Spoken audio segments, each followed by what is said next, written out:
बचपन से ही मेरा लुक बहुत हैंडसम और अट्रैक्टिव रहा है। मेरी बड़ी बहन को हमेशा यह डर सट्टिया रहता था कि कहीं बाहर की कोई आवारा लड़कियां मुझे अपने जाल में न फंसा लें। इसीलिए विदेश जाने से पहले उन्होंने मुझे पैक करके अपनी सबसे बड़ी बिजनेस राइवल के हवाले कर दिया। बिजनेस की दुनिया में मेरी बहन की सबसे बड़ी दुश्मन का नाम मार्क शुकिंग है। मेरी बहन ने उससे कहा कि मार्क शुकिंग, तुम कुछ समय के लिए मेरे छोटे भाई का ख्याल रख लो, मुझे एक जरूरी काम से विदेश जाना पड़ रहा है। मार्क शुकिंग ने हैरान होकर पूछा कि क्या तुम सच में चाहती हो कि मैं तुम्हारे भाई को संभालूं? क्या तुम श्योर हो? मेरी बहन ने जवाब दिया कि बिल्कुल, भले ही हम बिजनेस में एक दूसरे के कड़े कॉम्पिटिटर्स हैं, लेकिन हम बचपन के दोस्त भी हैं और साथ में बड़े हुए हैं। तुम मेरे भाई का अच्छे से ख्याल रखना। पैसों के मामले में मैं तुम्हें कोई कमी नहीं होने दूंगी। मार्क शुकिंग ने मुस्कुराते हुए कहा कि मुझे पैसों की कोई जरूरत नहीं है, बस तुम इसे मेरे पास छोड़ जाओ, वही काफी है। उस लड़की ने इतनी आसानी से और बिना एक भी पैसा लिए हाँ कर दी तो मुक को लगा कि कुछ तो गड़बड़ है, लेकिन अब उनके पास कोई और रास्ता नहीं था। इस वक्त उन्हें हर हाल में विदेश जाना था और उन्हें डर था कि कहीं ने शैन को बाहर की बिगड़ैल लड़कियां बहला फुसला न ले। बहुत सोचने समझने के बाद उन्हें लगा कि इसे मार्क शुकिंग के पास छोड़ना ही सबसे सेफ रहेगा। मार्क शुकिंग की पर्सनल लाइफ बहुत क्लीन थी। उनके आसपास कभी कोई दूसरा लड़का नहीं देखा गया था, इसलिए वो शैन पर कोई बुरी नजर नहीं डालेगी। मेरी बहन ने उसे वार्न करते हुए कहा कि मैं तुम्हें पहले ही बता देती हूँ कि मेरा भाई बहुत सीधा साधा है, तुम उसे बिल्कुल भी परेशान नहीं करोगी। हमारे परिवारों की दुश्मनी का असर इस बच्चे पर नहीं पड़ना चाहिए। मार्क शुकिंग ने चिढ़कर कहा कि तुम बहुत ज्यादा बोलती हो। मेरी बहन ने कहा कि ठीक है, मैं अब और बकवास नहीं करूंगी, तुम्हारी हाँ ही मेरे लिए काफी है। ये शैन, अगले 2 महीने तक तुम इन्हीं के साथ रहोगे। इसके बाद मेरी बहन ने तुरंत बॉडीगार्ड्स को हमारा सामान अंदर रखने का ऑर्डर दिया। मैं एक तरफ खड़ा था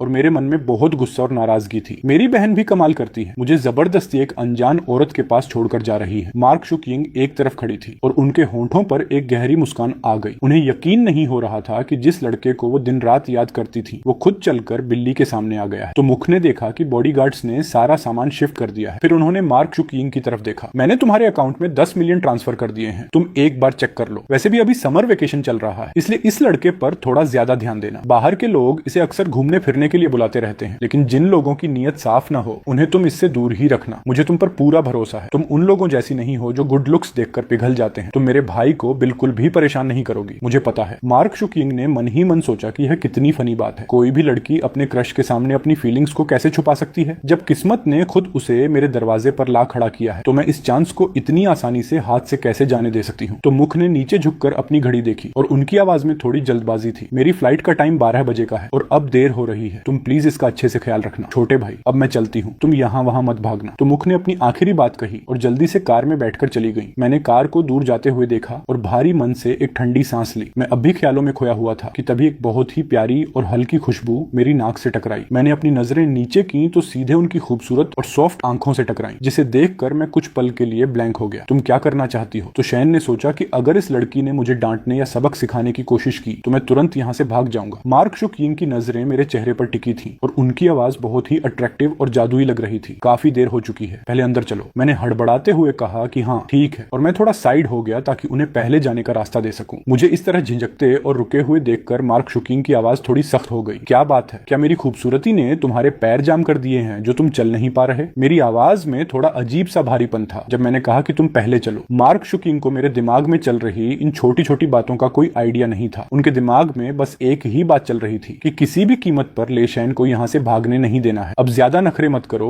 और जल्दी से अंदर आओ। उनकी यह बात सुनकर मुझे बहुत बुरा लगा। मैंने उनके पीछे की सड़क की तरफ देखा और मन ही मन कैलकुलेट करने लगा कि यहाँ से भागने के कितने चांसेस हैं। मार्क शुकिंग तुरंत मेरा इरादा भांप गई और उनकी आंखें ठंडी हो गई। तुम्हारी बहन ने तुम्हें मेरे भरोसे छोड़ा है, इसलिए तुम्हारी सेफ्टी की जिम्मेदारी मेरी है। अगर तुम यहाँ से जाना चाहते हो तो तुम्हें तब तक वेट करना होगा जब तक वो खुद तुम्हें लेने नहीं आ जाती। मैंने गुस्से में एक आवाज निकाली और सीधे विला के अंदर चला गया, क्योंकि मैं जानता था कि मैं उनसे जीत नहीं सकता। मुझे अपनी हार माननी ही पड़ी। अगर ये शैन सच में भागने की जिद पर अड़ जाता तो मार्क शुकिंग को भी समझ नहीं आता कि वो क्या करे। मैं लिविंग रूम में गया और सीधे सोफे पर बैठ गया। मेरा कमरा कहाँ है? तभी वहाँ के स्टाफ ने कहा कि तो यंग मास्टर, आप 2nd फ्लोर पर जाइए, वहाँ जो पहला कमरा है वही आपका है। मुझे वो कमरा नहीं चाहिए, मुझे वो कमरा चाहिए जिसका फेस गैलरी की तरफ खुलता हो। इसी बीच मार्क शुकिंग भी अंदर आ गई। मैंने तुरंत अपना टोन बदला और बहुत ही पोलाइट आवाज में कहा कि तुमने मेरी बहन से प्रॉमिस किया था कि तुम मेरा अच्छे से ख्याल रखोगी। मैं तो बस अपनी पसंद का एक कमरा मांग रहा हूँ। मार्क शुकिंग ने स्टाफ से कहा कि कोई बात नहीं, मेरा मास्टर बेडरूम खाली करके इन्हें दे दो। यह सुनकर मेरी आंखें फटी की फटी रह गईं। मुझे बिल्कुल अंदाजा नहीं था कि जिस कमरे का नाम मैंने ऐसे ही ले लिया था वो असल में उनका खुद का मास्टर बेडरूम था। मैंने जल्दी से कहा कि रहने दो, मुझे वो नहीं चाहिए, मुझे सच में उसकी जरूरत नहीं है। 3rd फ्लोर पर मुझे कोई भी नॉर्मल सा कमरा दे दो, वो चलेगा। स्टाफ ने कहा कि तो young master master, third floor पर कोई बेडरूम नहीं है। मार्क शू किंग थोड़ा साइड हुई और मेरे लिए पानी का एक ग्लास लेकर आई। इस घर में सिर्फ 2 ही बेडरूम है, तुम दोनों में से कोई भी एक चुन लो, जो भी तुम्हें पसंद हो। बिजनेस की दुनिया में इतनी पावरफुल और कड़क रहने वाली लेडी आज खुद अपने हाथों से मेरे लिए पानी लेकर खड़ी थी। उनका यह रूप उनके उस शांत और खड़ूस रूप से बिल्कुल अलग था जो दुनिया देखती थी। मैं बिल्कुल हैरान होकर उन्हें देखता रहा और अपनी नजरें हटाना ही भूल गया। मार्क शू किंग को इस तरह लगातार देखने की वजह से थोड़ी शर्मिंदगी महसूस हुई। उन्होंने खुद को नॉर्मल दिखाते हुए पूछा कि क्या मेरे चेहरे पर कुछ लगा है। मैंने कहा कि नहीं, ऐसा कुछ नहीं है। मार्क शू किंग को लगा कि मैं उनके लुक्स और ब्यूटी से अट्रैक्ट हो गया हूँ, इसलिए वो मन ही मन बहुत खुश हुई। उनका टोन और भी सॉफ्ट हो गया। तो क्या तुमने डिसाइड किया तुम्हें कौन से कमरे में रहना है? मैंने कहा कि कोई भी कमरा चलेगा, तुम ही डिसाइड कर लो। जिस कमरे में तुम सोओगी उसी में मैं भी सो जाऊंगा। मार्क शू किंग ने मेरी तरफ बहुत ही अजीब और गहरे लुक से देखा और वहां खड़ा स्टाफ भी शॉक रह गया, क्योंकि किसी ने नहीं सोचा था कि मैं ऐसी बात बोल दूंगा। तभी मुझे अपनी गलती का एहसास हुआ और मैंने तुरंत बात को संभालते हुए कहा कि मेरा मतलब है कि जो दूसरा कमरा बचेगा वो मुझे दे देना। मार्क शू किंग ने मुस्कुराते हुए स्टाफ से कहा कि काफी देर हो चुकी है, गेस्ट रूम को क्लीन करो ताकि यह वहां शिफ्ट हो सके। स्टाफ ने हाँ कहा और वहां से चला गया। मैंने जाते हुए स्टाफ को देखा और थोड़ा झिझकते हुए कहा कि थैंक यू। यह सुनते ही मार्क शू किंग का चेहरा फिर से गंभीर हो गया। उन्हें मेरा यह फॉर्मल थैंक यू कहना बिल्कुल पसंद नहीं आया और न ही उन्हें हमारे बीच की यह दूरी पसंद थी। ये उन्हें किसी अजनबी की तरह फील करा रहा था। मैंने पानी का एक घूंट पिया ही था कि तभी मेरी पॉकेट में रखा फोन बज उठा। मैंने फोन निकाला और स्क्रीन पर नाम देखकर चुपके से मार्क शू किंग की तरफ देखा जो वहीं खड़ी थी। ईशैन का इस तरह छुपकर फोन देखना साफ बता रहा था कि वो मुझे नहीं बताना चाहता कि फोन किसका है। मार्क शू किंग ने नोटिस किया कि मेरे चेहरे पर एक अलग ही खुशी आ गई थी, जिससे उन्हें कुछ गड़बड़ होने का एहसास हुआ। वो तुरंत आगे बढ़ी और मेरे पास सोफे पर बैठ गई। सोफे का वो हिस्सा उनके बैठने से थोड़ा नीचे दब गया। जैसे ही मैंने अपना सिर घुमाया, मेरी आंखें सीधे उनकी आंखों से मिल गईं। तुम किससे बात कर रहे हो? तभी फोन से आवाज आई कि ईशैन, तुम्हारे पास किसी लड़की की आवाज क्यों आ रही है? मैंने अपनी आवाज को धीमा करते हुए एक्सप्लेन किया कि ये मेरी बड़ी बहन की फ्रेंड है। मार्क शू किंग के सवाल को मैंने पूरी तरह इग्नोर कर दिया और सोफे से उठकर उनसे थोड़ी दूरी बना ली। मार्क शू किंग की आंखों में एक अजीब सा गुस्सा और शिकायत थी। मैं फोन पर लगातार सफाई दिए जा रहा था। मैं सच में घर पर ही हूँ। ये सिर्फ मेरी बहन की फ्रेंड है, कोई और नहीं है। मार्क शू किंग की आवाज तो मुख से बिल्कुल अलग थी, इसलिए चू यी आसानी से समझ सकती थी। और यहाँ मार्क शू किंग मुझे इस तरह परेशान होकर सफाई देते देख रही थी, जिससे उनके दिल में जलन होने लगी। उन्होंने जानबूझकर अपनी आवाज को थोड़ा लाउड और रोमांटिक बनाते हुए मुझसे कहा कि गे शैन, बहुत रात हो चुकी है, अब ऊपर चलो और मेरे साथ रेस्ट करो। ये सुनकर मेरी आंखें शौक से बड़ी हो गई। मुझे समझ नहीं आया कि उन्होंने अब भी क्या कह दिया। फोन से चिल्लाने की आवाज आई कि तो शैन, तुम इस वक्त कहाँ हो? तुम किसके साथ रेस्ट करने जा रहे हो? मैंने कहा कि नहीं, ऐसा नहीं है। जैसा तुम सोच रही हो वैसा बिल्कुल नहीं है। तुम गलत समझ रही हो। लेकिन तभी फोन कट गया। मैंने बहुत ही इरिटेट होकर मार्क शू किंग की तरफ देखा। तुमने अभी वो क्या बकवास की थी? अब सब खराब हो गया। उसने गलत समझ लिया है। उन्होंने पूछा कि क्या गलत समझ लिया? मैंने कहा कि हमारे बारे में, कि हमारे बीच कोई अजीब रिलेशन है। ये बात मेरे मुंह तक आई, लेकिन मैं उसे बोल नहीं पाया और अपना सिर नीचे झुका लिया। मैंने पहले अपनी बहन से सुना था कि इस मार्क शू किंग नाम की लड़की से पंगा लेना भारी पड़ सकता है। मैं कुछ गलत बोलकर उन्हें नाराज नहीं करना चाहता था, इसलिए मैंने तुरंत टॉपिक चेंज कर दिया। अभी तुमने मुझे ईशैन कहा, जबकि कुछ मिनट पहले तुम मुझे मेरे पूरे नाम से बुला रही थी। उन्होंने पूछा कि क्या मैं तुम्हें इस नाम से नहीं बुला सकती? मैंने कहा कि ऐसा नहीं है, बस थोड़ा अजीब लगता है। मेरी यह बात सुनकर मार्क शू किंग का मूड अचानक बहुत अच्छा हो गया। क्या वो तुम्हारी गर्लफ्रेंड थी जिसने अभी फोन किया था? मैंने शर्माते हुए अपना चेहरा दूसरी तरफ घुमा लिया और कहा कि नहीं। क्या तुम उसे डेट कर रहे हो? मैंने कहा कि नहीं, ऐसा कुछ नहीं है। उन्होंने कहा कि मुझसे सच बताओ। मैं तुम्हारी बहन से कुछ नहीं कहूंगी। मैं भी देखना चाहती हूँ कि वो कौन सी लड़की है जिसकी इतनी हिम्मत कि वो मेरे इंसान पर नजर डाले। मैंने कहा कि सच में मेरा उसके साथ कोई लव अफेयर नहीं है, हम सिर्फ अच्छे फ्रेंड्स हैं। तुमने मुझसे प्रॉमिस किया है कि तुम मेरी बहन को कुछ नहीं बताओगी, है ना? जब उन्होंने कोई जवाब नहीं दिया तो मैं थोड़ा डर गया और जल्दी से कहा कि मैं ऊपर अपने कमरे में जा रहा हूँ। मैं हड़बड़ाकर खड़ा हुआ और वहां से भागने की कोशिश करने लगा, लेकिन मेरा पैर गलती से उनके घुटने से टकरा गया और उनकी बॉडी की वो खुशबू फिर से मेरे चेहरे पर आ गई। मैंने शौक से उन्हें देखा और वो भी चुपचाप मुझे देखती रही। हम दोनों एक दूसरे के बहुत क्लोज थे और मेरी आवाज में घबराहट साफ फील हो रही थी। मेरा वो मतलब नहीं था, मैं जानबूझकर ऐसा नहीं कर रहा था। मेरी आवाज में एक अजीब सी कपकपाहट थी। मैं इतना बड़ा हो गया था, लेकिन आज तक किसी लड़की के इतने करीब नहीं आया था। मेरा पूरा चेहरा लाल हो गया था। उन्होंने पूछा कि तुमने क्या कहा? मैं जल्दी से उठने की कोशिश करने लगा, लेकिन नर्वसनेस की वजह से मेरा बायां पैर दाहिने पैर में फंस गया और मैं सोफे पर फिर से गिर गया। इस बार मैं सोफे के हैंडल को भी नहीं पकड़ पाया। यह सिचुएशन बहुत ही अजीब और एम्बैरेसिंग थी। मैं जैसे तैसे उठा और बिना पीछे देखे वहां से सीधे अपने कमरे की तरफ भाग गया। मार्क शू किंग ने मुझे भागते हुए देखा और मुस्कुराते हुए कहा कि यह लड़का कितना नासमझ है, इसे तो ठीक से चलना भी नहीं आता। मैंने मन ही मन सोचा कि मैं कोई बेवकूफ नहीं हूँ। मेरी नाराजगी को देखकर मार्क शू किंग ने एक ठंडी सांस ली और सोचा कि मैं सच में इस लड़के के सामने हार चुकी हूँ। मैं अपने कमरे में गया, शावर लिया और अपने फोन की स्क्रीन को देखते हुए परेशान होने लगा। चूई ने अब मेरे मैसेजेस का रिप्लाई करना भी बंद कर दिया था। अब मैं क्या करूं? मुझे नए बेड पर सोने सोने की आदत नहीं थी, इसलिए मैं पूरी रात करवटें बदलता रहा। बगल के कमरे में मार्क शुकिंग भी पूरी रात सो नहीं पाई थी। उनका मन कर रहा था कि वो चुपके से मेरे कमरे में आएं और मुझे बस एक नजर देख लें, लेकिन फिर उन्होंने सोचा कि नहीं, अगर वो जाग गया तो मुझे कोई साइको समझेगा। पूरी रात अपने विचारों से लड़ने के बाद आखिरकार उन्होंने अपना प्लान ड्रॉप कर दिया। अगली सुबह 8:30 बजे मार्क शुकिंग डाइनिंग टेबल पर बैठी थी। ब्रेकफास्ट रेडी था और उनकी नजरें बार बार सेकंड फ्लोर की तरफ जा रही थी। वहां की हेल्पर लियू चाची उनका इशारा समझ गई और बोली कि मैम, क्या मैं ऊपर जाकर यंग मास्टर को ब्रेकफास्ट के लिए बुला लाऊं? मार्क शुकिंग ने बिना कुछ बोले अपनी सहमति दे दी। 10 मिनट बाद मैं अपनी सूजी हुई आंखों और बिखरे बालों के साथ नीचे आया। कॉलेज का कौन सा स्टूडेंट सुबह 8 बजे ब्रेकफास्ट के लिए उठता है भला? उन्होंने पूछा कि क्या कल रात तुम्हें अच्छी नींद नहीं आई? मैंने चिढ़कर कहा कि यह सब तुम्हारी वजह से हुआ है। चुई अब मुझसे बात भी नहीं कर रही है। ये सुनते ही मार्क शुकिंग का चेहरा फिर से ठंडा हो गया। उन्होंने कल रात ही उस लड़की के बारे में सारी इन्फॉर्मेशन निकलवा ली थी, जो हाल ही में उनके इस प्यारे लड़के के करीब आने की कोशिश कर रही थी। उन्हें यह सोचकर गुस्सा आ रहा था कि एक मामूली लड़की के लिए यह लड़का पूरी रात सो नहीं पाया। तो क्या हुआ? अगर कल तुमने वो अजीब बात न की होती तो चुई मुझे इग्नोर नहीं करती। मार्क शुकिंग ने अपने कॉफी कप से एक घूंट लिया और अपने गुस्से को कंट्रोल किया। मैं टेबल पर बैठा और धीरे धीरे सूप पीने लगा। फिर मैंने बहुत ही डरते हुए उनसे कहा, क्या तुम आज मेरे साथ चलकर उसे सब कुछ सच सच एक्सप्लेन कर सकती हो? मार्क शुकिंग ने मेरी तरफ एक लुक देखा और कुछ नहीं कहा। मैं तुरंत शांत हो गया और चुपचाप अपना सूप खत्म करने लगा। मुझे लगा कि मैं नींद में पागल हो गया था जो मैंने उनसे ऐसी डिमांड कर दी। मैं खुद ही मुसीबत को बुलावा दे रहा था। जब मुझे लगा कि वो मना कर देंगी तभी उनकी आवाज आई, हमें कब जाना है? मैंने हैरान होकर कहा कि क्या तुम बिजी नहीं हो? शायद आज सही समय नहीं है। उन्होंने कहा कि ठीक है, तो हम कल चलेंगे। आज तुम घर पर आराम करो, कल मैं तुम्हें ले जाऊंगी। असल में मार्क शुकिंग के दिमाग में एक बड़ा प्लान चल रहा था ताकि कल उन दोनों का पैचअप होने की जगह हमेशा के लिए ब्रेकअप हो जाए। मैं उनके इस सीक्रेट प्लान से बिल्कुल अनजान था और सोच रहा था कि वो कितनी अच्छी इंसान है। मैंने अपनी पिछली हरकतों के लिए खुद को कोसा और सोचा कि अगली बार से मैं उनके साथ और अच्छे से पेश आऊंगा, क्योंकि वो मेरी बहन की पुरानी दोस्त। ये सोचकर मेरा माइंड थोड़ा रिलैक्स हुआ और मैं फिर से सोने चला गया। सोने से पहले मैंने चुई को एक मैसेज ड्रॉप किया कि कल मैं किसी को अपने साथ लेकर आऊंगा जो तुम्हें उस दिन की पूरी बात समझा देगी। सामने से तुरंत रिप्लाई आया कि इसकी कोई जरूरत नहीं है। अगली सुबह मैं मार्क शुकिंग की कार में बैठ गया। थैंक यू सो मच शुकिंग दीदी, जो आपने मेरे लिए अपना कीमती टाइम निकाला। मार्क शुकिंग के चेहरे पर एक प्यारी सी स्माइल आ गई, क्योंकि उन्हें दीदी कहना बहुत अच्छा लग रहा था। यह लड़का कितना इनोसेंट है। उन्होंने कहा कि कोई बात नहीं, मैंने तुम्हारी बहन तो मुझसे प्रॉमिस किया था कि मैं तुम्हारा पूरा ख्याल रखूंगी। मैंने पूछा कि शुकिंग दीदी, आप तो मेरी बहन की सबसे बड़ी बिजनेस दुश्मन हो, फिर भी उन्होंने मुझे आपके पास ही क्यों भेजा? उन्होंने कहा कि मुझे भी नहीं पता, शायद तुम्हारी बहन तो मुख की आंखें अंधी हो गई हैं। उसे लगता है कि तुम मेरे पास सबसे ज्यादा सेफ रहोगे। उसे यह नहीं पता कि मेरी नजरें तुम पर पिछले कई सालों से हैं। मैं खुद सोच रही थी कि तुम्हारे करीब कैसे आऊं, और उसने खुद तुम्हें मेरे पास लाकर एक परफेक्ट मौका दे दिया। चुई इस वक्त हमारी ही कंपनी में इंटर्नशिप कर रही थी, इसलिए मैं सीधे अपनी कंपनी में उससे मिलने पहुंच गया। कंपनी के नीचे पहुंचकर मैं और मार्क शुकिंग कार से उतरे। मार्क शुकिंग ने सामने खड़ी उस छोटी सी और मामूली कंपनी को देखा, अपनी भौहें सिकोड़ी और मन ही मन सोचा कि लेशैन की पसंद इतनी खराब है। पार्टनर ढूंढते वक्त क्या इसने उसकी फैमिली बैकग्राउंड को भी नहीं देखा? मैं 2 कदम आगे बढ़ा, पर जब मैंने देखा कि वो मेरे पीछे नहीं आ रही है तो मैंने वापस मुड़कर उनका हाथ पकड़ा और उन्हें अंदर खींचने लगा। चलो भी, अंदर चलो। मार्क शुकिंग की पलकें थोड़ी कांपी और उनकी नजर सीधे मेरे हाथ पर गई, जिसने उनका हाथ थाम रखा था। जैसे ही वो मेरी कलाई को पकड़ने वाली थी, मैंने अचानक अपना हाथ हटा लिया और रिसेप्शन की तरफ तेजी से बढ़ गया। मार्क शुकिंग धीरे धीरे मेरे पीछे आ रही थी। उन्होंने फिर से मेरा हाथ पकड़ने की कोशिश की, लेकिन तभी काम खत्म करके मैं अचानक उनकी तरफ घूम गया। मार्क शुकिंग ने अपने खाली हाथ को देखा और उनके दिल में एक अजीब सी अधूरी चाहत रह गई। चलो, कार्ड स्वाइप करके गेट खुला और हम दोनों लिफ्ट में आ गए। मैं बीच बीच में चुपके से उनके चेहरे के एक्सप्रेशंस देख रहा था। अभी कुछ देर पहले वो थोड़ी अपसेट लग रही थी।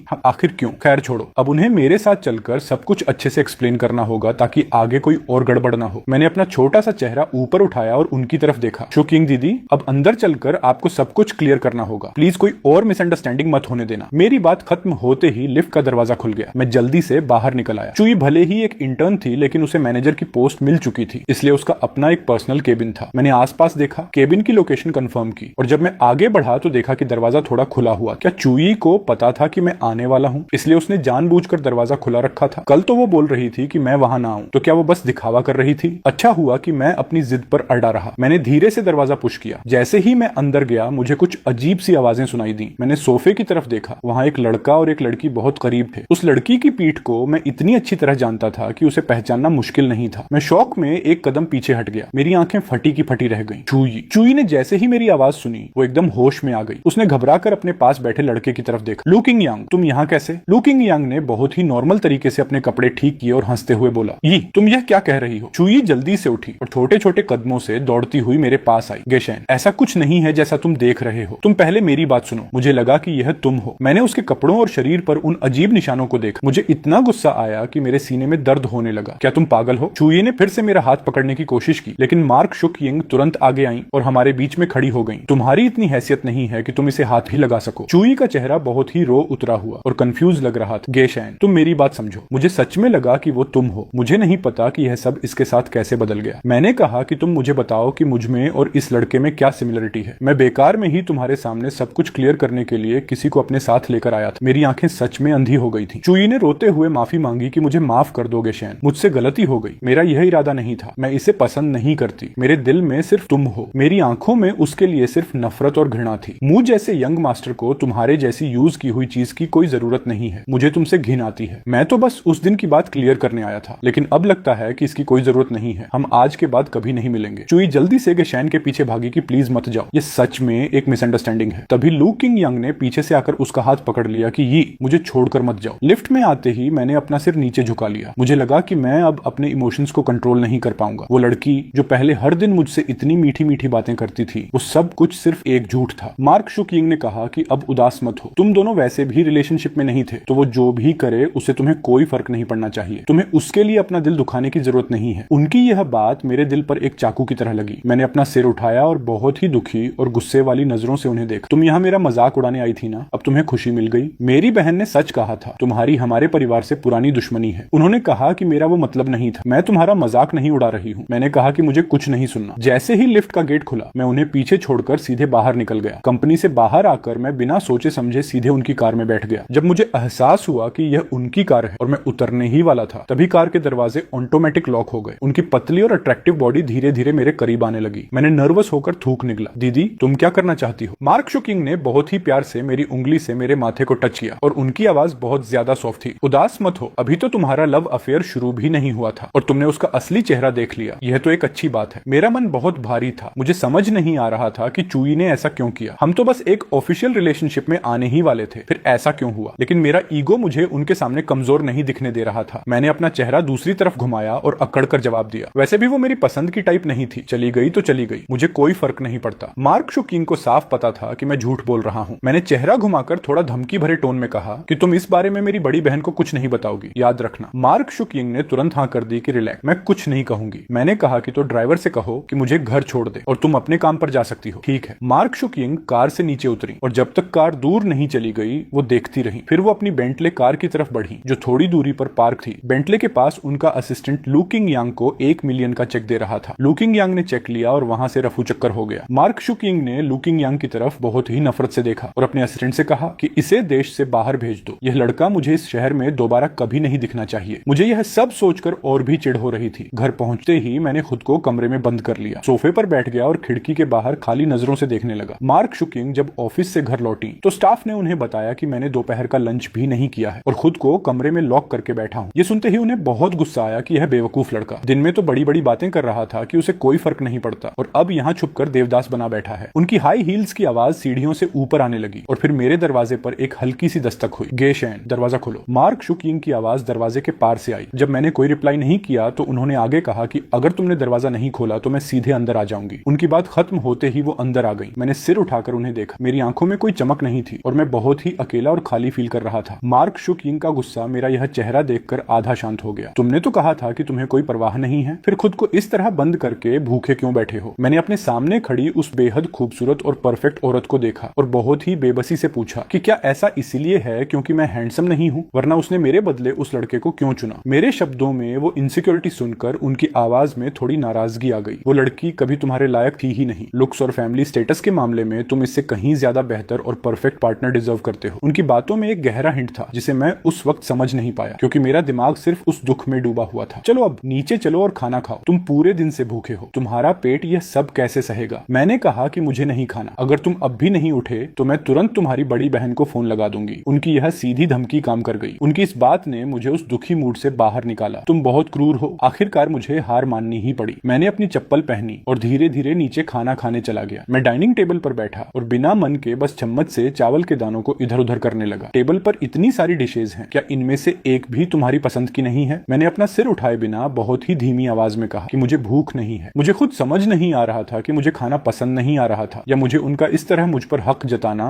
और केयर करना पसंद नहीं आ रहा था। मार्क शुक यिंग ने आगे कुछ नहीं कहा, लेकिन मैं उनकी बॉडी से निकलने वाली उस शांत और ठंडी दूरी को साफ फील कर सकता था। खाना खाने के बाद जब मैं वापस अपने रूम में आया तो चुई के ऑफिस का वो सीन मेरे दिमाग से हटने का नाम ही नहीं ले रहा था। मैं जितना ज्यादा उसके बारे में सोच रहा था, मुझे उतना ही ज्यादा फ्रस्ट्रेशन हो रहा था। पता नहीं मेरे दिमाग में क्या आया कि मैं अपने रूम से बाहर निकल गया। काफी देर तक कशमकश में रहने के बाद आखिरकार मैंने हाथ बढ़ाकर नॉक किया। थुक दिन का रूम ठीक मेरे रूम के बगल में ही था। काफी देर तक वेट करने के बाद भी जब अंदर से कोई हलचल नहीं हुई तो मेरा कॉन्फिडेंस डगमगाने लगा और मैं वापस लौटने ही वाला था। ठीक उसी वक्त रूम का दरवाजा अचानक खुल गया। सामने खड़ी वुमन को देखकर मेरी आंखें फटी की फटी रह गईं। वह अभी अभी शोवर लेकर बाहर आई थी। उनके गीले बाल उनके शोल्डर्स पर बिखरे हुए थे, जिससे वह बेहद गॉर्जियस और रिलैक्स्ड लग रही थी। वह भला ऐसे कपड़ों में दरवाजा खोलने क्यों आई? मेरी आंखें अनजाने में उनकी फेयर स्किन की तरफ बार बार जा रही थी। नहीं, ये गलत है। आखिर मैं यह क्या कर रहा हूँ? मुझसे कुछ काम है क्या? उन्होंने सबसे पहले बात शुरू की। उनके टोन में थोड़ी सी हैरानी थी। अरे नहीं, कोई बात नहीं है। इतना कहकर मैं वहां से तुरंत भागने ही वाला था कि उन्होंने पीछे से आवाज देकर मुझे रोक लिया। नेथान, तुम कहाँ जा रहे हो? उनकी अट्रैक्टिव आवाज पीछे से गूंजी। मैंने अपने कदम रोक लिए। थोड़ा नर्वस होते हुए मैंने कहा, मैं बस बार में जाकर 2 पैग पीना चाहता हूँ। मेरी बात खत्म होते ही उन्होंने टोकते हुए कहा, तुम कहीं नहीं जा रहे हो, बहुत लेट हो चुका है। अब जब मैं बात बोल चुका था तो मैंने भी अड़ियल रुख अपनाते हुए आर्गुमेंट किया। मैं तो जाऊंगा, मेरा मूड वैसे भी बहुत खराब है। घर पर अल्कोहल है, अगर पीना ही है तो घर पर ही पियो। इतना कहकर उन्होंने अपने बेडरूम का दरवाजा बंद किया और आगे बढ़कर मेरी कलाई पकड़ ली। मैं बस शॉक होकर उनके हाथ को देखता रह गया। उनके पीछे पीछे मैं बेसमेंट वाले वाइन सेलर में चला गया। उन्होंने अभी भी मेरी कलाई को बहुत धीरे से पकड़ा हुआ था, जैसे वह छोड़ना ही नहीं चाहती थी। उन्होंने एक luxury black and gold wine cabinet से रेड वाइन की एक बोतल निकाली। बोतल ओपन करने के बाद उन्होंने वाइन को एक डिकेंटर में डाला। डिकेंटर से आती हुई रेड वाइन की वो शानदार खुशबू इतनी अच्छी थी कि मैं अपनी लार टपकाने से खुद को रोक नहीं पाया। शायद मैंने लाइफ में पहले कभी वाइन नहीं पी थी। मैंने बस कुछ मौकों पर कॉकटेल के कुछ सिप लिए थे। पास्ट में मेरी सिस्टर हमेशा मुझे रोकने का काम करती थी। वह अक्सर कहती थी कि लड़के जब ड्रिंक करते हैं तो वे शॉर्ट टेम्पर्ड हो जाते हैं और उनका अपने बिहेवियर पर कंट्रोल नहीं रहता। ये सोचते ही मेरे मुंह से अचानक निकल गया, क्या इसे पीने से लोग शॉर्ट टेम्पर्ड और एंग्री हो जाते हैं? मैक थुक दिन धीरे से मुस्कुराई। तुम्हें यह बात किसने बताई? मेरी सिस्टर ने कहा था, अगर तुम लिमिटेड क्वांटिटी में रेड वाइन पियोगे तो यह तुम्हारी हेल्थ के लिए बहुत अच्छी होती है। तो क्या मुझे बस थोड़ा सा ही पीने को मिलेगा? क्या मैं ज्यादा नहीं पी सकता? मेरी आंखों में तुरंत एक चमक आ गई और मैं खुशबू सूंघने के लिए डिकेंटर को घूरने लगा। क्या अब हम इसे पी सकते हैं? थोड़ा और वेट करो, वाइन को अच्छी तरह से ब्रीथ करने दो, वरना इसका टेस्ट कड़वा लगेगा। मैं तुरंत उदास हो गया। 2 सेकंड बीतने के बाद मैं खुद को रोक नहीं पाया और फिर से जिद करने लगा, क्या अब पी सकते हैं? मैक थुक दिन ने अपनी आंखें उठाई और मुझे देखा। उनकी आंखों में एक प्यारी सी मुस्कान थी। उन्होंने डिकेंटर उठाया और धीरे धीरे एक लॉन्ग स्टेम ग्लास में रेड वाइन डालकर उसे मेरे सामने सरका दिया। नॉर्मली तुम्हारी सिस्टर तुम्हें अल्कोहल को हाथ भी नहीं लगाने देती है ना? मेरे होंठ थोड़े से कांपे, पर मैं अपनी ईगो के चक्कर में सच स्वीकार नहीं करना चाहता था। ऐसा बिल्कुल नहीं है। मेरी सिस्टर मुझे ड्रिंक करने की परमिशन देती है। वह धीरे से हंसी। उन्होंने मेरे झूठ को सबके सामने एक्सपोज नहीं किया। वह घूमकर मेरे बगल वाले हाई बार स्टूल पर बैठ गई। मैंने वाइन का ग्लास उठाया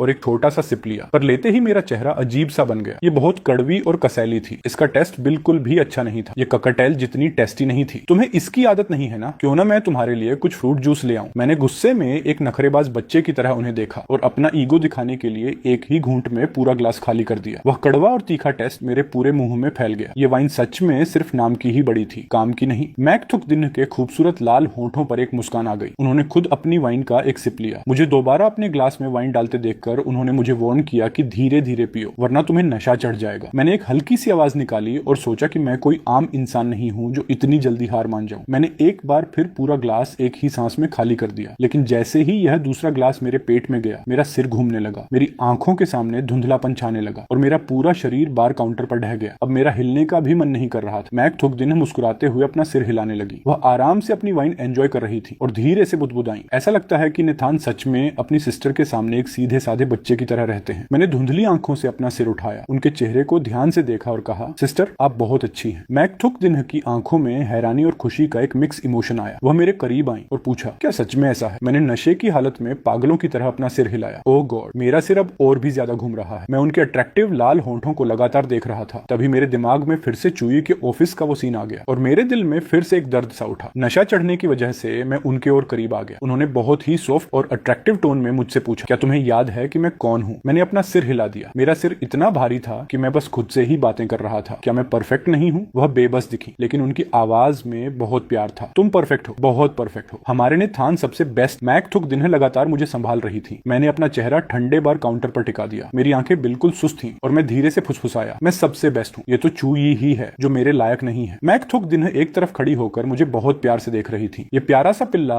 आखिर इस बात पर इतना ओवर रिएक्ट क्यों कर रहा है? यह साफ है कि वह प्यार में पूरी तरह डूब चुका है। कुछ ही देर में मुझे बहुत तेज नींद आने लगी। मैक थुक दिन को मेरे सांस लेने की एक जैसी आवाज सुनाई देने लगी। उन्होंने मुझे 2 बार आवाज दी, पर जब मेरी तरफ से कोई रिस्पॉन्स नहीं मिला तो उन्होंने बॉडीगार्ड्स को बुलाकर मुझे मेरे रूम में शिफ्ट करवा दिया। जब मैक थुक दिन मुझे बेड पर कंबल उड़ा रही थी तो मैं अचानक आधी नींद में जाग गया। मेरी आंखों के सामने सिर्फ उनके अट्रैक्टिव लाल होंठ थे। पता नहीं मेरे दिमाग में क्या भूत सवार हुआ। मैंने अपना सिर उठाया और आगे बढ़कर उन्हें किस कर लिया। मैक थुक दिन ने अचानक अपनी आंखें बड़ी कर ली। उन्हें अपनी आंखों पर यकीन नहीं हो रहा था। दूसरी तरफ मैं अपनी शरारती आंखों से उन्हें देखकर एक बेवकूफ की तरह मुस्कुरा रहा था। उन्होंने बहुत ही सीरियस और संभल कर मुझसे पूछा, तो थान, क्या तुम्हें पता भी है कि मैं कौन हूँ? चीजें अब कंट्रोल से बाहर हो रही हैं। मेरा सिर बहुत तेजी से घूम रहा था। मुझे उनकी बात बिल्कुल समझ नहीं आई। मुझे बस इतना एहसास हुआ कि शायद वह मुझसे नाराज है। मैं अपनी गलती से बचने के लिए तुरंत दूसरी तरफ मुंह करके लेट गया। मेरा यह साइलेंस देखकर उनका चेहरा और भी ज्यादा ठंडा हो गया। उनकी नजरें मेरे होंठों पर टिक गईं और उनकी उंगलियां अनजाने में उनके अपने होंठों को छूने लगी। नेथान, अब आराम से सो जाओ। कल सुबह तक तुम उस चूई नाम की लड़की को पूरी तरह भूल जाओगे। अगली सुबह मैक थुक दिन डाइनिंग टेबल पर ब्रेकफास्ट कर रही थी कि तभी उनके फोन पर एक वीडियो कॉल आई। मेरा भाई कहाँ है? जैसे ही कॉल कनेक्ट हुई तो नगोक की आवाज सुनाई दी। इतने लंबे समय के बाद तुम्हें अपने भाई की याद आई? मुझे तो लगा था कि तुम उसे भूल ही चुकी हो। तो नगोक की आवाज में थोड़ी सी घबराहट थी। ऐसा कुछ नहीं है, बात बस इतनी है कि मैं बहुत ज्यादा बिजी थी। मैंने सब कुछ पहले ही इन्वेस्टिगेट कर लिया है। तुम काम के सिलसिले में फॉरेन कंट्री नहीं गई हो। तुम साफ तौर पर एक आदमी का पीछा करने वहां गई हो। मैक थुक दिन ने बहुत ही शांत आवाज में कहा, अगर तुम इतनी बिजी हो तो कॉल मत किया करो। तुम्हारा भाई मेरे पास बहुत अच्छे से रह रहा है। मैंने उसे किसी चीज की कमी नहीं होने दी है, लेकिन मुझे डर है कि कहीं तुम उसे परेशान ना कर रही हो। ठीक उसी समय मैं अपनी आंखें मलता हुआ नीचे आया। मेरी आवाज में अभी भी नींद का भारीपन था। सिस्टर, क्या वह आप हैं? मुझे ऐसा लगा जैसे मैंने आपकी आवाज सुनी। तो नगोक की आवाज तुरंत लाउड हो गई। हाँ, मैं ही हूँ। मैक थुक दिन ने फोन का कैमरा मेरी तरफ घुमा दिया। तो नगोक ने जब मेरे बिखरे हुए बालों को देखा जो किसी चिड़िया के घोंसले जैसे लग रहे थे तो वह तुरंत गुस्से में आ गई। इसे तुम कह रही हो कि मेरा भाई ने थान यहाँ बहुत अच्छे से रह रहा है? मैक थुक दिन शौक होकर मुझे देखने लगी। उन्हें बिल्कुल उम्मीद नहीं थी कि तो नगोक इस छोटी सी बात को लेकर उन पर भड़क जाएगी। अपनी सिस्टर की बातें सुनकर मुझे इतनी शर्म आ रही थी कि मेरा मन कर रहा था कि मैं जमीन में गड्ढा खोदकर वहीं छिप जाऊं। तो क्या तुम मुझसे यह उम्मीद करती हो कि मैं तुम्हारे भाई के बाल सुखाऊं और उसके कपड़े सिलेक्ट करूं? तो नगोक पहले तो गुस्सा होने वाली थी, पर अचानक उसके दिमाग में कुछ आया और वह प्राउड फील करते हुए बोली, बात तो सही है। एक ऐसी लड़की जिसका कोई भाई नहीं है, कोई बॉयफ्रेंड नहीं है, जो पूरी तरह सिंगल डॉग है, वह इन सब चीजों की केयर को क्या ही समझेगी? मैक थुक दिन के पास अब कहने को कुछ नहीं बचा था। वह समझ गई कि तो नगोक बस इस बात का शो ऑफ कर रही है कि उसका एक पार्टनर है। मैक थुक दिन ने स्क्रीन पर तो नगोक को बहुत ही अजीब नजरों से देखा और सोचा कि तुम अभी जितना चाहो हंस लो। एक बार जब मैं तुम्हारे भाई को इंप्रेस कर लूंगी तब देखती हूँ कि तुम कैसे हंसती हो। तुम्हें मेरे भाई के लुक और ग्रूमिंग का ध्यान रखने के लिए किसी को काम पर रखना चाहिए। निथान को घर पर हमेशा स्पेशल ट्रीटमेंट मिलता है। मैंने नींद में उनके पास जाकर बहुत ही कमजोर आवाज में कहा, सिस्टर, मैं यह सब खुद कर सकता हूँ, तुम कुछ नहीं कर सकते। मैंने ऑलरेडी उस लड़की को इसके लिए पे कर दिया है। तुम घर पर जैसे रहते थे तुम्हें वहां भी वैसे ही रहना है। खुद को किसी भी तरह की प्रॉब्लम में मत डालना। अब मुझ में आगे कुछ बोलने की हिम्मत नहीं थी। मैंने चुपके से मैक थुक दिन की तरफ देखा। मैक थुक दिन के चेहरे पर कोई एक्सप्रेशन नहीं थे। उनके लिए यह कोई बड़ी बात नहीं थी। एक अमीर घर के लड़के को लग्जरी ट्रीटमेंट मिलना तो नॉर्मल बात थी। अगर मेरे यहाँ उसे पहले जैसा कंफर्ट नहीं मिलेगा तो मैं उसे अपने जाल में कैसे फंसा पाऊंगी? मेरी सिस्टर ने फिर से फिक्रमंद होकर पूछा, नेथान, मैक थुक दिन तुम्हें परेशान तो नहीं कर रही है ना? नहीं, ऐसा नहीं है। सिस्टर थुक दिन मेरा बहुत अच्छे से ध्यान रखती है। स्क्रीन पर तो नगोक ने गुस्से में अपनी आंखें घुमाई। उसे सिस्टर मत बुलाओ। मैं कंफ्यूज हो गया और पूछा, तो फिर मैं उन्हें क्या कहकर बुलाऊं? उसे मैक थुक दिन कहो। मैं तुम्हें बता रही हूँ, अगर वह तुम्हारे साथ अच्छा बिहेव ना करे तो मुझे बताना, मैं खुद उससे निपट लूंगी। मैं अपनी इस क्रेजी सिस्टर के साथ और बहस नहीं करना चाहता था, इसलिए मैंने चुपचाप अपना सिर हिला दिया। मैक थुक दिन ने कैमरा फिर से अपनी तरफ घुमाया। ठीक है, मेरे फोन की बैटरी खत्म होने वाली है, मैं फोन रख रही हूँ। कॉल कटने से पहले तो नगोक पीछे से चिल्लाई, तुम्हें मेरे भाई को परेशान करने की बिल्कुल जरूरत नहीं है। मैं कभी भी अचानक चेक करने आ सकती हूँ। मैक थुक दिन ने बिना कुछ सोचे कॉल काट दी और फोन को एक तरफ रख दिया। वह मुझे दलिया खाते हुए देखने लगी। आज तुम इतनी जल्दी उठ गए। मुझे लगा था कि कल रात ज्यादा ड्रिंक करने की वजह से आज हमारे इस भोले पिल्ले का सिर भारी होगा, इसलिए मैंने किसी को तुम्हें उठाने के लिए नहीं भेजा था। मेरे होंठ थोड़े से कांपे। अगर मैं जल्दी नहीं उठता तो क्या करता? क्या मैं मकान मालिक के खुद आकर मुझे जगाने का वेट करता? वह बहुत ही एम्बैरेसिंग होता। आसपास का माहौल अचानक बहुत ही अजीब और शांत हो गया। क्या तुम्हें याद है कि कल रात नशे में तुमने क्या किया था? मैं थोड़ा ब्लैंक हो गया। मैंने क्या किया था मुझे कुछ याद नहीं है। मैक थुक दिन की नजरें मुझे बहुत ही ध्यान से स्कैन कर रही थी। कुछ नहीं, कल रात तुम सिर्फ 2 ग्लास पीकर ही पूरी तरह आउट हो गए थे। मैं तुम्हें खुद तुम्हारे बेडरूम में छोड़कर आई थी। मैक थुक दिन ने काफी देर तक सोचा। बेहतर यही होगा कि वह इस बारे में अब भी कुछ न कहे। उन्हें मिले हुए अभी बस कुछ ही दिन हुए हैं। अगर इस सीधे साधे लड़के को इस बात का पता चला तो कहीं वह डर कर भाग ना जाए। मेरी आंखें थोड़ी बड़ी हो गईं। मुझे तो लगा था कि मैं खुद ही रेंगते हुए अपने रूम तक गया था। अचानक हमारी नजरें एक दूसरे से मिल गईं। आपको बहुत परेशानी हुई? I am sorry. आगे से कभी किसी और के साथ ड्रिंक करने मत जाना, ये बहुत डेंजरस हो सकता है। मैक थुक दिन ने अपने मन में सोचा। मेरे सामने होने के बावजूद ये खुद को रोक नहीं पाया और मुझे किस कर लिया। अगर कोई और वुमन इसे अपने साथ ले गई तो सिचुएशन बहुत खराब हो जाएगी। मेरी जो थोड़ी बहुत नर्वसनेस थी वह उनकी यह बात सुनकर पूरी तरह गायब हो गई। वह बिल्कुल मेरी सिस्टर की तरह ही बातें कर रही थी। ये सच में बहुत इरिटेटिंग था। ब्रेकफास्ट खत्म करने के बाद मैं ऊपर अपने रूम की तरफ जाने लगा। आधे रास्ते में मुझे ऐसा लगा जैसे कोई मेरे पीछे खड़ा है। जब मैं मुड़ा तो देखा कि मैक थुक दिन मुझसे 2 सीढ़ियां नीचे खड़ी थी। सिस्टर थुक दिन, क्या आप आज ऑफिस नहीं जा रही हैं? तुम्हारी सिस्टर ने मुझसे कहा है कि मैं तुम्हारी ग्रूमिंग और लुक्स का ध्यान रखूं। अब से मैं तुम्हें गाइड करूंगी। मेरे दिल की हैरानी तुरंत एक डर में बदल गई। आप प्लीज मुझे मत डराइए, मुझे इन सब चीजों से डर लगता है। इसकी कोई जरूरत नहीं है सिस्टर थुक दिन, मैं खुद को संभाल सकता हूँ। क्या तुम अपनी सिस्टर की बात नहीं मानोगे? सच में इसकी कोई जरूरत नहीं है, मैं अपना काम खुद मैनेज कर लूंगा। मेरे इस साफ इनकार की वजह से मैक थुक दिन के चेहरे पर एक अजीब सी दूरी और कड़कपन आ गया। उन्होंने मुझे एक बहुत ही कोल्ड लुक दिया और वहां से पलट कर चली गई। वह अचानक इतनी एंग्री क्यों हो गई? जब मैं खुद अपने बाल सेट करने की कोशिश कर रहा था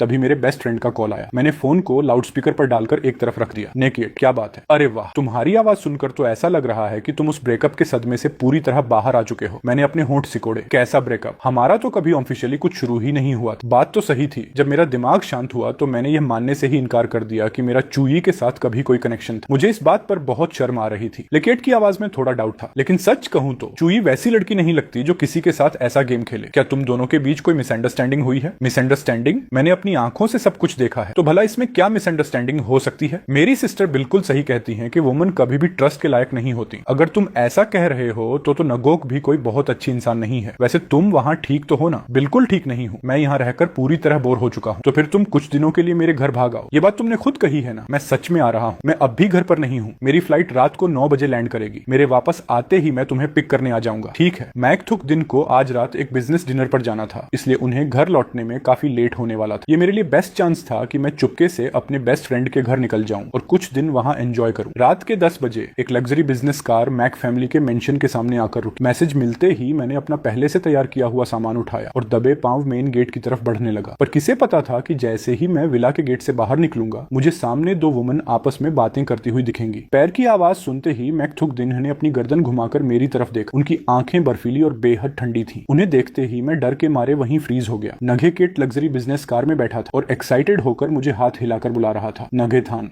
मैंने बस एक बार उसे देखा और फिर तुरंत अपनी नजरें चुरा ली। मोंगाओ ने मुझे ना यकीन होने वाले चेहरे से देखा तो नगोक ने सच में अपने छोटे भाई को इसकी देखरेख में छोड़ दिया। मैक थुक दिन ने कोई जवाब नहीं दिया। इस वक्त उनका मूड बहुत खराब था। ये बेवकूफ पिल्ला मुझे विश क्यों नहीं कर रहा? ये मुझे सिस्टर क्यों नहीं बुला रहा? उन्होंने ठंडी आवाज में पूछा। इतनी रात को तुम बाहर कहाँ जा रहे हो? मैं अनजाने में ही घबरा गया। ये औरत तो मेरी सिस्टर से भी ज्यादा डरावनी है। मैं बाहर घूमने जा रहा हूँ। मैंने कार के अंदर बैठे नगे केट की तरफ देखा, मदद की उम्मीद में। तुम कहीं नहीं जाओगे? क्यों नहीं? बहुत देर हो चुकी है। दिन में जाना ठीक है लेकिन रात को नहीं। मैंने फिर से मोंगाओ की तरफ देखा। सिस्टर मोंगाओ, क्या मैं आपके घर घूमने आ सकता हूँ? वैन मोंगाओ ने अनजाने में ही मैक थुक दिन की तरफ देखा। हालांकि मुझे पता था कि इस ट्रिप का मोटिव तो थान को रिसीव करना है, लेकिन यहाँ मैक थुक दिन खुद प्रेजेंट थी। ऐसे में भला मेरी हिम्मत कैसे होती कि मैं हाँ कह दूं। नेथान, अच्छे बच्चे बनो, बहुत लेट हो गया है। ऐसा करते हैं कि कल तुम नगे केट के साथ बाहर घूमने चले जाना। मैंने कार में बैठे केट को थोड़े मायूस चेहरे से देखा। ले केट ने गुस्से में अपनी सिस्टर को देखा। मेरी सिस्टर सच में बहुत बुद्धू है। वह मैक थुक दिन को भी हैंडल नहीं कर पाई। मैक थुक दिन ने सीधे वहां से जाने का ऑर्डर दे दिया। आप दोनों अब वापस जा सकते हैं। मैंने और लेकेट ने कार के शीशे के आर पार एक दूसरे को उदास नजरों से देखा। मैक थुक दिन मेरे पास आई और गुस्से में चिल्लाई, क्या देख रहे हो? चलो चुपचाप घर के अंदर चलो। मैंने अपनी नजरें हटाई और बिना मन के अंदर जाने लगा। मैंने अपने मुंह में ही बुदबुदाया, क्या आपका घर समंदर के किनारे है जो यह इतना बड़ा है? ये सब तुम्हारी सिस्टर के इंस्ट्रक्शंस हैं। मैं तुरंत पीछे मुड़ा और अपनी आंखें सिकोड़कर उन्हें देखने लगा। क्या आप मेरी सिस्टर की जानी दुश्मन नहीं हैं? फिर आप उनकी हर बात इतनी आज्ञाकारी बनकर क्यों मान रही हैं? कहीं ऐसा तो नहीं कि आप मन ही मन उनसे सीक्रेट लव करती हैं? मैं उसे सीक्रेट लव? मैंने अपने दिल में गुस्सा महसूस किया। पक्का इनका दिमाग खराब हो गया है। आपको थोड़ा बोल्ड होना चाहिए, समझे आप? मेरी सिस्टर मुझे जो कुछ भी करने से मना करे, आपको मुझे वही करने के लिए उकसाना चाहिए। तभी तो यह साबित होगा कि आप मेरी सिस्टर की जानी दुश्मन हैं। मैंने अपना हाथ पीछे खींचने की कोशिश की पर मैक थुक दिन ने मेरी कलाई पकड़ ली। आप क्या करने जा रही हैं? मेरी आंखों में डर साफ दिख रहा था। नेथन, क्या तुम मुझे सिखा रहे हो कि मुझे क्या करना चाहिए? मैंने अपनी गर्दन तान कर बात को कवर अप करने की कोशिश। मैंने ऐसा नहीं किया, यह बस एक सजेशन था। मानना या ना मानना आपकी मर्जी है। मैक थुक दिन के चेहरे पर कोई इमोशन नहीं था। उन्होंने बस एक हल्की सी मुस्कान दी। क्या तुम मुझे छोड़कर जाना चाहते हो? मैंने अपने दिल के खिलाफ जाकर झूठ बोला। नहीं तो। मैक थुक दिन ने मन में सोचा, ये प्यारा पिल्ला सच में झूठ बोलना नहीं जानता। ये अपने थॉट्स को चाहे कितना भी छुपाने की कोशिश करे, पर ये खुद को एक्सपोज कर ही देता है। नेथान, अच्छे बच्चे बनो, मैं तुम्हारे साथ बहुत अच्छे से रहूंगी। उनकी अट्रैक्टिव और मैजिकल आवाज सुनकर मेरे दिल की धड़कन एक पल के लिए रुक गई। सिस्टर थुकदिन, अब से मैं पक्का आपकी हर बात मानूंगा। आप जो कहेंगी मैं वही करूंगा। मैक थुकदिन ने मेरी बात पर थोड़ा डाउट जताया और काफी देर बाद जवाब दिया, अब से हर रात 8 बजे तुम्हारा कर्फ्यू टाइम होगा। फिर थोड़ा सोचते हुए उन्होंने आगे बढ़ा दिया, मौसम ठंडा हो रहा है, इसे बदलकर 7 बजे कर देते हैं। ये सुनते ही मेरे चेहरे की वो छोटी सी मुस्कान तुरंत गायब हो गई। अरे, इस औरत के अंदर तो थोड़ी सी भी इंसानियत नहीं है। मैं अपनी सिस्टर को फोन करके कंप्लेंट करूंगा और बताऊंगा कि आप मुझे टॉर्चर कर रही हैं। मैक थुकदिन ने मुझे वापस जाते हुए देखा और अपना फोन निकालकर तो नगोक को एक मैसेज भेजा, आजकल बाहर बहुत सी बिगड़ैल लड़कियां घूमती रहती हैं, इसलिए कर्फ्यू का यह रूल एक अच्छा आइडिया है। मुझे काम पर जाना होता है, मैं हर वक्त उस पर नजर नहीं रख सकता। अपने रूम में पहुंचकर मैंने तुरंत तो नगोक को कंप्लेंट करने के लिए कॉल किया, पर रिजल्ट बिल्कुल उल्टा रहा। कंप्लेंट तो दूर, मुझे ही उनकी तरफ से एक लंबा लेक्चर सुनना पड़ गया कि मैं उन बिगड़ैल लड़कियों के साथ उठना बैठना बंद कर दूं। मुझे इतना गुस्सा आया कि मैं रात भर सो नहीं पाया। अगली सुबह मैं अंदर भरे गुस्से के साथ सोकर उठा और डाइनिंग टेबल पर जाकर बैठ गया। मैं सामने बैठी उस औरत को घूर रहा था जो अपने फोन में बिजी थी। मैक थुकदिन ने मेरी नजरों की कोई परवाह नहीं की और पीने के लिए कॉफी का कप उठाया। मैं तुरंत अपनी सीट से खड़ा हुआ, उनके हाथ से कॉफी का कप छीना और उसे सीधे फ्लोर पर फेंक दिया। मैंने टेबल पर अपने हाथ टिकाए और चैलेंजिंग लुक में अपनी ठुड्डी ऊपर उठाई। मैक थुकदिन के हाथ पर कॉफी की कुछ बूंदें गिर गईं। पास खड़ी डीलियू ने यह देखा और तुरंत वहां से निकलने का बहाना ढूंढा। बड़ी मालकिन, आप प्लीज थोड़ा वेट कीजिए, मैं अभी आपके लिए दूसरा कप बनाकर लाती हूँ। मैंने मैक थुकदिन की आंखों में देखा और मेरे दिल में एक सिहरन सी दौड़ गई। शिट, ये तो गड़बड़ हो गई। वह सच में बहुत गुस्से में है। मैंने चुपके से उन्हें ऑब्जर्व किया, पर मुझे कुछ अजीब लगा। वह मुझ पर चिल्ला क्यों नहीं रही? अगर वह मुझ पर चिल्लाएंगी नहीं तो मुझे अपनी सिस्टर से कंप्लेंट करके घर वापस जाने का चांस कैसे मिलेगा? क्या उन्हें अभी भी उतना गुस्सा नहीं आया है? ठीक उसी वक्त डीलियू कॉफी का एक नया कप लेकर आई। बड़ी मालकिन को गुस्सा न करते देख वह भी हैरान थी। मैंने तुरंत आगे बढ़कर कॉफी का एक बड़ा सिप ले लिया। ये इतनी कड़वी क्यों है? मैक थुकदिन ने अपना फोन साइड में रखा और आराम से अपनी ठुड्डी पर हाथ रखकर मुझे देखने लगी। मैंने इसे पी लिया है, इतना कहकर मैंने उस कप को गुस्से में टेबल पर पटक दिया। बेचारे हाउस हेल्पर के लिए इसे साफ करना आसान नहीं होने वाला था। मैंने सुना था कि उन्हें ऑब्सेसिव कंपल्सिव डिसऑर्डर यानी सफाई की बीमारी है। अगर मैंने इस कप से एक सिप ले लिया है तो वह इसे दोबारा हाथ भी नहीं लगाएंगी। अचानक मैक थुकदिन ने पूछा, क्या यह टेस्टी है? मैं एक पल के लिए ब्लैंक हो गया, फिर खुद को संभालते हुए जिद में जवाब दिया, हाँ बहुत टेस्टी है। मेरी बात खत्म होते ही उन्होंने कॉफी का कप उठाया और अपने होंठ ठीक उसी जगह पर टिकाए जहां से मैंने सिप लिया था। उन्होंने एक ही बार में पूरी कॉफी खत्म कर दी। मैं शॉक होकर अपना मुंह खोले देखता रह गया। पास खड़ी डीलियू का चेहरा ऐसा था जैसे उसने कोई भूत देख लिया हो। मैक थुकदिन ने बहुत ही नॉर्मल टोन में कहा, आज की कॉफी काफी स्वीट है। मैंने अपने मन में बुदबुदाया, इसमें स्वीट जैसा क्या था? क्या इस औरत के टेस्ट बड्स खराब हो चुके हैं? लेकिन पास खड़ी डीलियू इसके पीछे का डीप मीनिंग समझ चुकी थी। मैंने तो पहले ही कहा था, बड़ी मालकिन किसी को भी अपने घर में ऐसे ही रहने की परमिशन नहीं देती। तो यह बात है, ये उनके दिल के बेहद करीब है। मैक थुकदिन खड़ी हुई और जाते जाते कूल टोन में बोली, मैं ऑफिस जा रही हूँ, अगर बाहर घूमने जाना हो तो रात 8 बजे से पहले घर आ जाना। कुछ तो गड़बड़ है। मेरी सिस्टर ने तो साफ कहा था कि उन्हें सफाई की बीमारी है। क्या मेरी इन्फॉर्मेशन ही गलत थी? मुझे इस तरह ब्लैंक देखकर मैक थुकदिन जाने के लिए मुड़ी। सिस्टर थुकदिन, मैक थुकदिन के कदम वहीं रुक गए। उनकी नजरें सीधे मेरे हाथ पर गईं, जिससे मैंने उनका हाथ पकड़ रखा था। ओह, ये प्यारा सा बुद्धू पिल्ला आज खुद आगे बढ़कर मुझसे क्लोज होने की कोशिश कर रहा है। मैंने बहुत ही उम्मीद भरी नजरों से उन्हें देखा। सिस्टर थुकदिन, प्लीज मुझे भी अपने साथ ऑफिस ले चलिए। क्या तुम श्योर हो? मैं पूरी तरह श्योर हूँ। मैं पूरे दिल से आपके साथ चलना चाहता हूँ। मैंने डिसाइड कर लिया था, मैं साये की तरह उनके साथ चिपका रहूंगा ताकि वह मुझसे इरिटेट हो जाए और मुझसे नफरत करने लगे। मैक थुकदिन ने खुशी खुशी अपना सिर हिलाया। ठीक है, चलो। मेरे दिल में एक विनर वाली फीलिंग आई। इस तरह मैं शान से उनके साथ उनकी मेबैक कार में बैठ गया। मैंने अपनी सिस्टर को कंफर्म करने के लिए कई मैसेज भेजे। मैक थुकदिन को ऐसे मर्द बिल्कुल पसंद नहीं थे जो चालाक और डिस्टेंस मेंटेन करना न जानते हो। मैंने अपना फोन साइड में रखा और बहुत ही कैजुअली अपना हाथ उनके शोल्डर पर रख दिया। मैक थुकदिन की आंखें बहुत ही सॉफ्ट और लविंग इमोशंस से भरी हुई थी। ये प्यारा पिल्ला आज इतना एक्टिव कैसे हो गया? वो बहुत ही नेचुरल तरीके से अपना सिर मेरे शोल्डर पर टिकाकर बैठ गई। मैं पूरी तरह फ्रीज हो गया। इसका क्या मतलब है? वह अपना सिर मेरे शोल्डर पर क्यों रख रही है? उन्हें तो मेरा हाथ झटक देना चाहिए था ना। मैं कुछ देर कशमकश में रहा, फिर नर्वस होते हुए पूछा, सिस्टर थुकदिन, क्या आप मुझे खुद से दूर नहीं करेंगी? मैक थुकदिन धीरे से हंसी। मैं तुम्हें दूर क्यों करूं? हमारे नेथान आखिर इतने प्यारे और सीधे जो हैं। मेरे चेहरे के एक्सप्रेशंस और भी अजीब हो गए। मैं उनके परिवार का हिस्सा कब से बन गया? जैसे ही मैं अपना हाथ पीछे खींचने वाला था, उन्होंने अपना हाथ मेरी पीठ के पीछे से घुमाया और मेरी वेस्ट को टाइटली हग कर लिया। मेरे चेहरे पर एक ऐसी फीलिंग थी जैसे मैं जिंदा लाश बन चुका हूँ। आप अपना हाथ कब हटाएंगी? ये मेरे लिए सच में बहुत डिफिकल्ट सिचुएशन थी। पता नहीं मैंने आगे बढ़कर उन्हें हग ही क्यों किया। मैं इसे अब और बर्दाश्त नहीं कर पा रहा था। हमारी यह खींचातानी तब तक चलती रही जब तक ड्राइवर की आवाज ने मुझे इस टॉर्चर से आजाद नहीं कर दिया। बड़ी मालकिन, हम कंपनी पहुंच गए हैं। तब जाकर मैक थुकदिन ने अपनी पकड़ ढीली की। नेथान, तुम पहले नीचे उतरो, मुझे खुद को थोड़ा शांत करने की जरूरत है। इस प्यारे और सीधे पिल्ले के साथ रहना सच में बहुत कंफर्टेबल था। इसकी वजह से वह अपनी रोज की कूल और सीरियस इमेज मेंटेन नहीं रख पा रही थी। ठीक उसी वक्त असिस्टेंट हुआतिन लिफ्ट से बाहर आई। गुड मॉर्निंग यंग मास्टर, तो मैं आपको ऊपर ले चलती हूँ। मैंने मुड़कर कार में बैठी मैक थुक दिन्हा को देखा। वह अपनी आंखें बंद करके आराम कर रही थी। वह कार से बाहर क्यों नहीं आ रही? हुआतिन ने मेरे थॉट्स को गैस कर लिया और एक्सप्लेन किया, मैक बॉस को अभी कुछ इंपॉर्टेंट काम हैंडल करना है। अब प्लीज मेरे साथ चलिए और ऑफिस के वेटिंग रूम में थोड़ा वेट कीजिए। मैंने मन ही मन कंप्लेंट की। उनका यह लुक कहीं से भी ऐसा नहीं लग रहा कि वह कोई काम हैंडल कर रही है। हुआतिन मुझे सीधे जनरल मैनेजर के ऑफिस में ले गई। मैक बॉस मन ही मन यंग मास्टर तो को पसंद करती है। यह बात कंपनी में जिन गिने चुने लोगों को पता थी उनमें से मैं एक थी। मुझे उनके बारे में बहुत सारे सीक्रेट्स पता थे। पास्ट में जब बड़ी मालकिन तो अक्सर यंग मास्टर तो को अपने साथ लाती थी, तो मैक बॉस हमेशा उनके पीछे जाने का कोई ना कोई बहाना ढूंढ ही लेती थी, सिर्फ इसीलिए ताकि वह छुप कर यंग मास्टर तो को देख सके। तुम हमेशा मेरे सामने आकर मुझे इरिटेट क्यों करती हो? ये बहुत फ्रस्ट्रेटिंग है। कुछ दिन पहले एक पार्टी में मैक बॉस फिर से उनके साथ जाने का बहाना ढूंढ रही थी। एक अमीर घर की लड़की